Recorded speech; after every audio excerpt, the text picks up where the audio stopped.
One thing that we really want to avoid is making this a personal issue. Elections aren't personal. Elections are about we the people, though.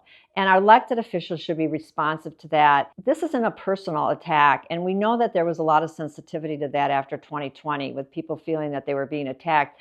No, people in your county, people in your community have a right to understand how things work, and they have a right to get a good, cogent answer, and they have a right to advocate for change. And that's all we're here to do. We don't make it personal. We don't want it to be personal. We just want it to be productive.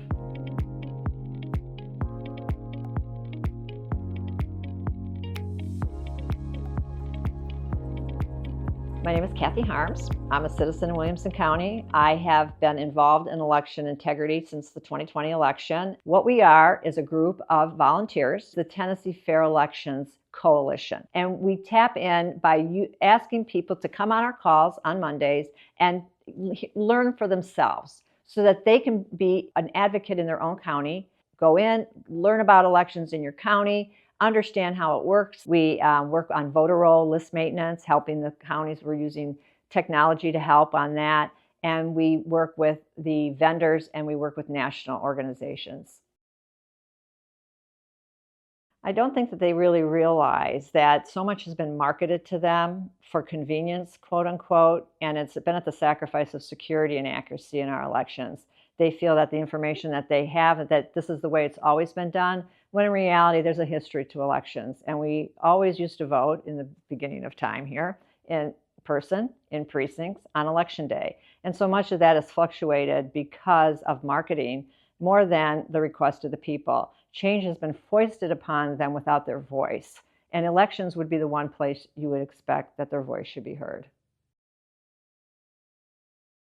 When we've gotten away from election day voting, we've gotten into what is called election season. Anytime you're not voting in a precinct on election day, it's a remote vote. And there is no category in the country for early voting. It's all under the absentee banner. What has happened is they've extended the period of time that people vote. And with every single day, you've inserted another vulnerability. And so when you get to primaries, instead of voting on a specific election day, and you're no longer having the ability to check your voter rolls a little more accurately, because precincts used to be about 1,500 people.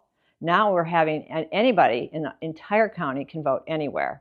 And so there's no real accountability to numbers. And so that's your voter rolls. Then you are commingling your ballot. In Williamson County, you're voting on an electronic machine that is actually generating that ballot. And the Trump EO has already addressed that because of the QR code problem, because it's not truly reading what is on the ballot that you see with your eyes, it's reading a code. And even with that, a lot of people, there's been surveys, it's only about 19% of people even look to see what prints on that ballot. So even if you did a hand count, it could be incorrect. We should be looking to shorten up and shore up those vulnerabilities, get back to in-precinct, in-person voting on a hand-marked paper ballot.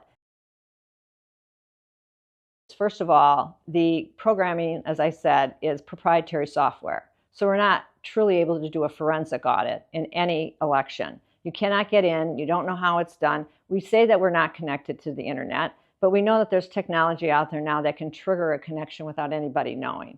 And so I feel that if you are going to be using any technology, it has to be in the hands of the people who are running the elections. Let's look at our election workers.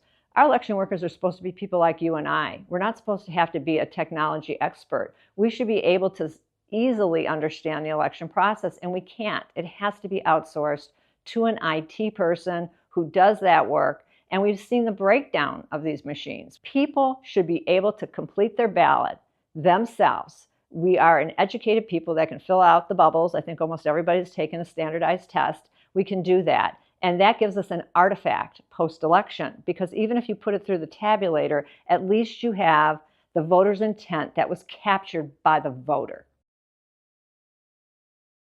Paper ballots are part of the solution. You'll hear people say, well, you can have a paper ballot, but you've seen the paper flying all over Arizona, all over Pennsylvania, all over the country, unless you have proper chains of custody. And that goes back to the precinct. When you have 1,500 people in a precinct, you can pre-print those ballots. You have an auditing system where you've already bookkeeping, where you know how many ballots were produced. You can produce them for, just like you tile your floor for excess in case you have a breakage, a spoilage, that kind of a thing. And then you reconcile the ballots that were produced at the end of the voting period with the ballots that were actually cast. And you know who cast them because you have a 1,500 limit on who can cast them.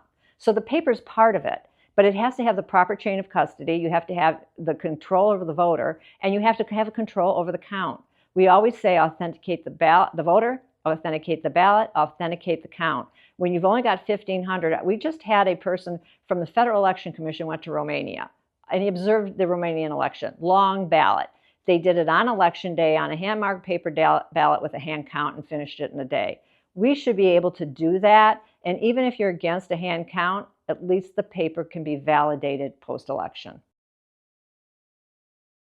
Several. Number one is you cannot predict who's going to go to what voting center. So you've heard of long lines, okay? And then you have to have this equipment in order, technological equipment, because if you have, let's say, 50,000 voters and you have 150 different kinds of ballots, you have to have all those ballots available at a vote center.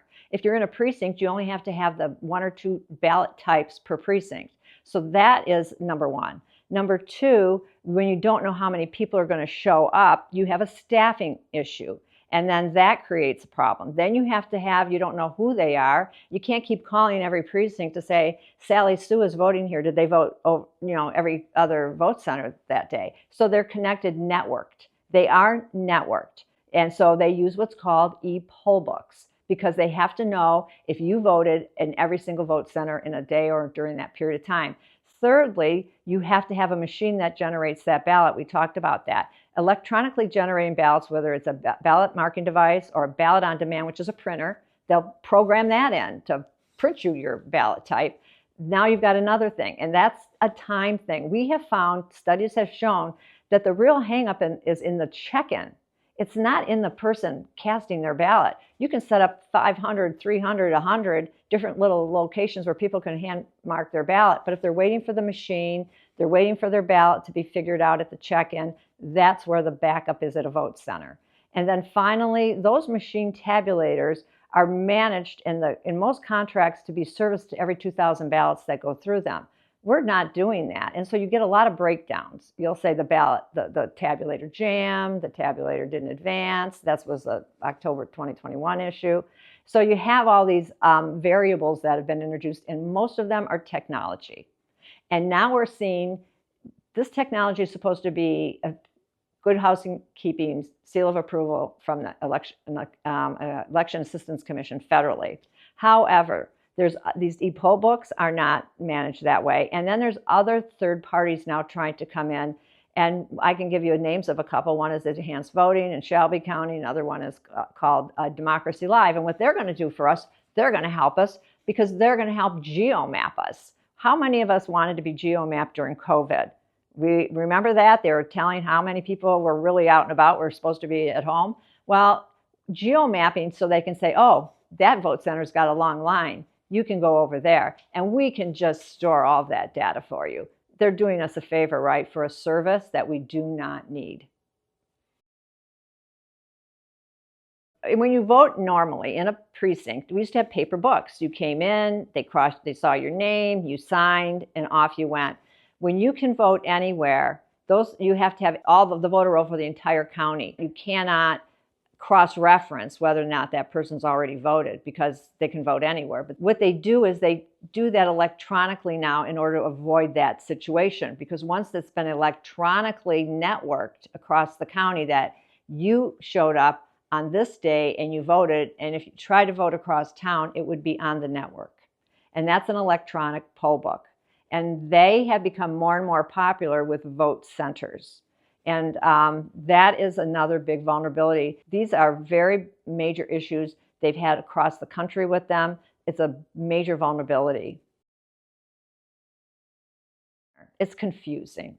If you had 43 precincts and you've reduced it to 25 vote centers, those vote centers are not always in the same locations for every election. They're not always the same ones on early voting as they are on election day. For instance, in Williamson County, I think we had 7 for early voting, and then they open up the rest of them on election day.